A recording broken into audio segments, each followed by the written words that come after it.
2020년 12월 5일 토요일 오늘의 말씀을 함께 나누도록 하겠습니다. 오늘 말씀의 제목은 끓는 가마의 비유입니다. 본문 말씀은 에스겔 24장 1절부터 14절까지 말씀입니다. 읽겠습니다. 아홉째 해 열째 달 열째 날에 여호와의 말씀이 내게 임하여 이르시되 인자야 너는 날짜 곧 오늘의 이름을 기록하라. 바벨론 왕이 오늘 예루살렘에 가까이 왔느니라.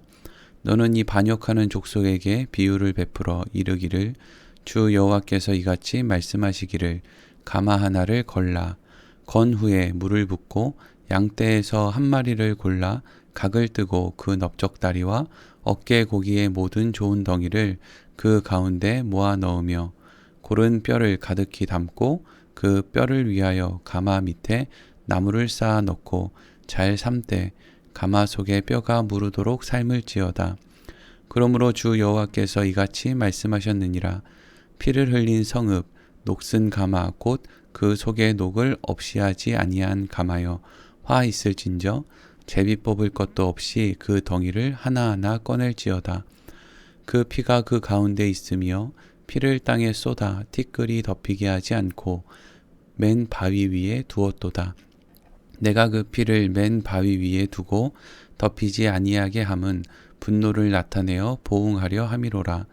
그러므로 주 여호와께서 이같이 말씀하셨느니라. 화 있을진저 피를 흘린 성읍이여 내가 또 나무 무더기를 크게 하리라. 나무를 많이 쌓고 불을 피워 그 고기를 삶아 녹이고 국물을 졸이고 그 뼈를 태우고 가마가 빈 후에는 숯불 위에 놓아 뜨겁게 하며 그 가마에 놋을 달궈서 그 속에 더러운 것을 녹게 하며 녹이 소멸되게 하라. 이 성읍이 수고함으로 스스로 피곤하나 많은 녹이 그 속에서 벗겨지지 아니하며 불에서도 없어지지 아니하는도다. 너의 더러운 것들 중에 음란이 그 하나이니라. 내가 너를 깨끗하게 하나 내가 깨끗하여지지 아니하니 내가 내게 향한 분노를 풀기 전에는 내 더러움이 다시 깨끗하여 지지 아니하니라. 나 여호와가 말하였은즉 그 일이 이루어질지라. 내가 돌이키지도 아니하고 아끼지도 아니하며 뉘우치지도 아니하고 행하리니 그들이 내 모든 행위대로 너를 재판하리라. 주 여호와의 말씀이니라. 아멘. 지난 시간까지 우리는 하나님께서 에스겔 선지자에게 말씀하신 사마리아와 예루살렘의 멸망에 관한 말씀을 함께 나누었습니다. 이러한 말씀들의 결론은 하나님께서는 끊임없이 구원의 길에 대해서 말씀하고 계시나 사람들은 자신의 욕망에 취해 하나님의 말씀을 결코 들으려고 하지 않는다는 것이었습니다. 노아의 홍수 때 왜 사람들은 노아가 방주를 만드는 것에 대해서 그리고 하나님의 심판에 대한 메시지에 대해서 반응하지 않았을까요? 예수님께서는 이에 대해서 이렇게 말씀하셨습니다. 마태복음 24장 38절과 39절 말씀입니다. 홍수 전에 노아가 방주에 들어가던 날까지 사람들이 먹고 마시고 장가들고 시집가고 있으면서 홍수가 나서 그들을 다 멸하기까지 깨닫지 못하였으니 인자의 임함도 이와 같으리라. 아멘. 사람들이 노아의 홍수 때 하나님의 심판에 대해서 조금 더 관심이 없었던 것은 먹고 마시고 장가들고 시집가는 일에 모든 정신이 빠져 있었기 때문이었습니다. 그들이 심판 앞에 먹고 마시고 장가들고 시집가는 일에 빠져 있었다는 것은 결국 사람은 무엇이 자신의 인생에 중요한 일인지를 인지하지 못하고 살아간다는 것을 의미하는 것입니다. 인간은 너무나 어리석고 연약하다는 것을 의미하는 대목입니다. 이제까지 에스겔 1장부터 23장까지의 말씀은 우리에게 이러한 교훈과 별 다름이 없는 교훈을 주고 있습니다. 하나님께서는 쉬지 않고 반복해서 심판과 멸망에 대해서 말씀하시지만 그 누구도 그 말을 듣는 사람이 없습니다.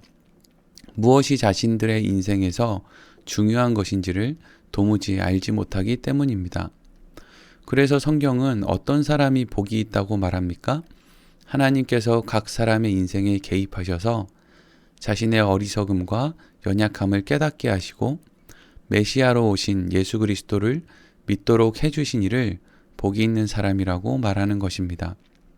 그래서 성경이 말하는 하나님의 은혜를 입은 사람은 하나님으로부터 재물과 권세, 건강, 자녀가 잘 되는 복을 받은 사람을 말하는 것이 아니라 자신의 어리석음과 연약함 앞에 예수 그리스도께로 나아가는 사람을 하나님의 은혜를 입은 사람이라고 말하는 것입니다. 오늘 본문의 말씀은 결국 하나님의 은혜를 입지 못한 사람들의 최후를 기록하고 있습니다. 오늘 말씀 1절과 2절입니다.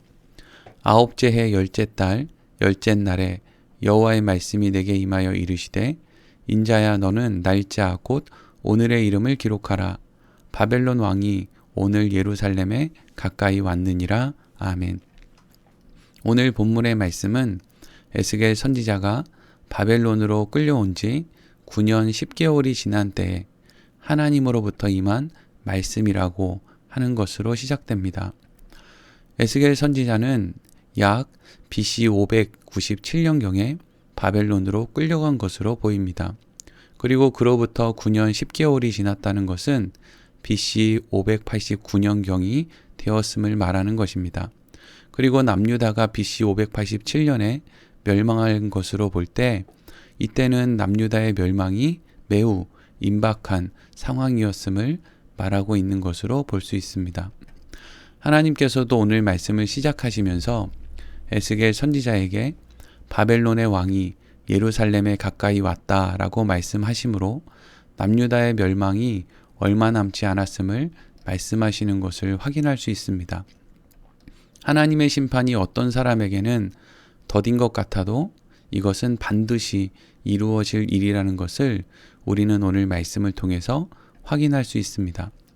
그런데 오늘 말씀 가운데 특이한 것은 하나님께서 마지막 멸망의 때를 말씀하시면서 한 가지 비유로 그 말씀을 하고 계신다는 것입니다. 그 비유는 끓는 가마의 비유였습니다. 오늘 3절과 4절 말씀입니다. 너는 이 반역하는 족속에게 비유를 베풀어 이르기를 주 여호와께서 이같이 말씀하시기를 가마 하나를 걸라 건 후에 물을 붓고 양떼에서 한 마리를 골라 각을 뜨고 그 넓적다리와 어깨 고기의 모든 좋은 덩이를 그 가운데에 모아 넣으며 고른 뼈를 가득히 담고 그 뼈를 위하여 가마 밑에 나무를 쌓아 넣고 잘 삶되 가마 속에 뼈가 무르도록 삶을지어다. 아멘. 하나님께서는 에스겔 선지자에게 가마를 하나 걸어두고 그 안에 물을 붓고 양떼에서 양 한 마리를 골라 각을 뜨고 그 넓적다리와 어깨 고기의 모든 좋은 덩이와 뼈를 그 가마에 가득 담고 가마 밑에는 나무를 쌓아서 가마 속의 모든 양의 뼈까지 다 무를 때까지 삶으라고 말씀하셨습니다. 왜 하나님께서는 남유다의 멸망이 임박한 상황 속에서 에스겔 선지자에게 가마에 양을 잡아 넣고 그 고기와 뼈가 다 무르도록 삶으라고 말씀을 하시는 것일까요? 에스겔 11장의 말씀을 보면 남유다의 백성들이 이러한 말을 한 기록이 있습니다. 에스겔 11장 3절 말씀입니다. 그들의 말이 집 건축할 때가 가깝지 아니한즉 이 성읍은 가마가 되고 우리는 고기가 된다 하나니. 아멘. 남유다의 백성들은 집 건축할 때가 가깝지 않다. 이 성읍은 가마가 되고 우리는 고기가 되기 때문이다 라고 말했습니다. 이 말이 의미하는 것은 자신들은 바벨론의 포로로 끌려가서 새롭게 집을 짓고 살 일이 없을 것이라는 것입니다. 왜냐하면 자신들이 살고 있는 예루살렘 성은 하나님의 성전이 있는 곳으로 하나님께 제사 드릴 고기를 삶는 가마와 같고 자신들은 그곳에서 하나님께 제사를 드리는 고기와 같아서 하나님께서 반드시 자신들을 보호해 주실 것이기 때문이라는 것이었습니다. 그런데 하나님께서는 이러한 생각을 가지고 있는 남유다의 백성들, 특히 예루살렘에 살고 있는 백성들에게 예루살렘 성이, 예루살렘 성전이 가마와 같은 것은 맞는데 그 가마는 백성들을 보호해 주기 위한 가마가 아니라 백성들을 멸망시키기 위한 가마라고 말씀을 하시는 것입니다. 실제로 바벨론 왕이 예루살렘을 공격했을 때 그들은 예루살렘 성읍을 포위하고 마치 가마 속에 고기를 뼈까지 삶는 것처럼 예루살렘 성 안에 있는 사람들을 완전히 진멸하게 됩니다. 그리고 하나님께서는 예루살렘 성읍에서 이러한 일이 일어나게 되는 까닭에 대해서 이렇게 이어서 말씀하십니다. 6절부터 8절까지 말씀입니다. 그러므로 주 여호와께서 이같이 말씀하셨느니라. 피를 흘린 성읍, 녹슨 가마, 곧 그 속에 녹을 없이 하지 아니한 가마여, 화 있을진저, 제비 뽑을 것도 없이 그 덩이 하나하나 꺼낼지어다. 그 피가 그 가운데 있으며 피를 땅에 쏟아 티끌이 덮이게 하지 않고 맨 바위 위에 두었도다. 내가 그 피를 맨 바위 위에 두고 덮이지 아니하게 함은 분노를 나타내어 보응하려 함이로라. 아멘. 하나님께서는 예루살렘 성읍이 녹슨 가마라고 말씀하십니다. 녹슨 가마라는 것은 그 가마가 변질되었다는 것을 의미합니다. 지금 예루살렘 성읍이 남유다의 백성들이 왜 하나님의 심판을 받게 되는 것입니까? 그들이 변질되었기 때문입니다. 그들의 신앙이, 그들의 믿음이 변질되었기 때문이죠. 하나님께서는 제비 뽑을 것도 없이 그 덩이 하나를 꺼내어서 티끌에 덮이게 하지 말고 바위 위에 올려두라고 말씀하셨습니다. 이것은 예루살렘 성읍 아래 있는 사람들 가운데 누구 하나도 선한 사람이 없음을 말씀하시는 것과 동시에 그 심판을 통해서 예루살렘 성 안에 사는 사람 가운데 누구 하나도 선한 사람이 없음을 만천하에 드러내시겠다고 말씀하시는 것입니다. 그리고 비슷한 내용이 반복되다가 마지막 14절 이렇게 결론 지어집니다. 14절 말씀입니다. 나 여호와가 말하였은즉 그 일이 이루어질지라. 내가 돌이키지도 아니하고 아끼지도 아니하며 뉘우치지도 아니하고 행하리니 그들이 내 모든 행위대로 너를 재판하리라. 주 여호와의 말씀이니라. 아멘. 하나님께서는 남유다에 닥칠 예루살렘에 닥칠 심판이 다 끝날 때까지 결코 돌이키지도 않으시고 아끼지도 아니시고 뉘우치지도 않으시고 그들이 행한 모든 행위대로 다 재판할 것이라고 말씀하셨습니다. 그리고 이 모든 하나님의 말씀은 실제로 한치의 어긋남도 없이 이루어졌습니다. 우리는 오늘 말씀을 통해서 두 가지 중요한 교훈을 얻을 수 있습니다. 첫 번째는 우리의 인생은 우리가 말한 대로 되는 것이 아니라 우리가 행한 대로 된다는 것입니다. 많은 사람들이 성경에 기록되어 있는 하나님의 말씀, 즉 하나님께서는 너희가 말한 대로 이룰 것이다 라는 식의 말씀을 근거로 사람들이 말하는 대로 어떤 일이 이루어진다 라고 하는 식의 말을 하는 것을 보거나 듣게 됩니다. 그래서 수년 전에는 긍정의 힘이라고 하는 책과 같은 그런 내용의 책들을 통해서 긍정적으로 사고하고 긍정적인 말을 하면 긍정적인 결과가 맺힌다는 식의 그러한 생각과 그러한 책들이 사람들에게 중요한 교훈이 되기도 했습니다. 그런데 정말 하나님께서는 우리가 말하는 대로 이루어 주시는 분입니까? 그렇다면 왜 남유다의 백성들이 수도 없이 예루살렘 성읍은 가마가 되고 자신들은 고기가 되기 때문에 안전하다고 하는 말을 했는데 그 말대로 이루어지지 않은 것입니까? 왜 예수님의 제자들은 예수님께서 십자가를 질 수 없다고 그렇게 예수님을 가로막고 말로 막았는데 왜 예수님께서는 결국 십자가를 지시고 십자가에서 죽으셨습니까? 하나님께서 이스라엘 백성들에게 너희가 말한 대로 될 것이다 라고 하신 말씀은 그들이 어떤 말을 해도 그 말대로 하나님께서 이루어 주시겠다라고 하는 의미가 아니라 하나님의 백성으로서 말을 신중하게 하고 생각해서 하라 하는 의미를 담고 있는 것입니다. 여러분 생각해 보십시오. 어떻게 욕망으로 가득한 인간이 말로 내뱉는 것을 하나님께서 다 이루어 주실 수 있겠습니까? 하나님께서는 말한 대로 이루어 주시는 분이 아니라 그들의 행동에 따라서 이루어지시는 분입니다. 그래서 오늘 본문의 말씀은 그들이 아무리 자신들은 안전하다고 말을 했어도 그 결론은 그들의 행동에 따라 멸망을 당하는 것이었다라는 것이죠.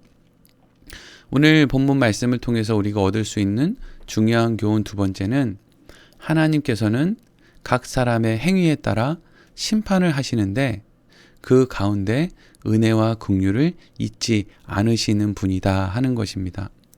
하나님께서는 남유다의 백성들에게 심판을 허락하시지만 그 가운데 은혜와 긍휼을 베푸십니다. 누가 남유다의 멸망 가운데 하나님의 은혜와 긍휼을 얻은 사람들입니까? 먼저 바벨론의 포로로 끌려가게 된 사람들이었습니다. 그러나 하나님의 은혜와 긍휼을 입은 사람들을 향한 다른 이들의 반응이 무엇이었죠? 오히려 하나님의 은혜와 긍휼을 입어서 바벨론으로 끌려간 사람들을 향해서 손가락질을 하는 것이었습니다. 하나님의 은혜와 긍휼을 입은 사람들을 향해서 오히려 그들이 하나님의 징계를 받았다라고 생각한 것이었습니다. 그리고 끌려가는 사람들의 반응은 무엇이었습니까? 왜 나는 이런 일을 당하는가 하는 것이 하나님의 은혜를 입은 사람들의 모습이었습니다. 하나님의 은혜는 자기 자신의 문제를 생각하는 것으로부터 시작됩니다. 그리고 그 문제의 답을 하나님으로부터 찾는 것으로 완성되는 것입니다. 사랑하는 성도 여러분, 여러분은 여러분 자신에 대해서 생각하며 살고 있습니까? 여러분의 어리석고 연약한 문제를 가지고 오직 예수 그리스도만이 답일 수밖에 없다는 결론을 가지고 살아가고 계십니까? 그것이 하나님의 은혜를 입은 사람들이 하나님의 은혜 가운데 살아가는 모습입니다. 오늘 말씀 여기서 마치도록 하겠습니다.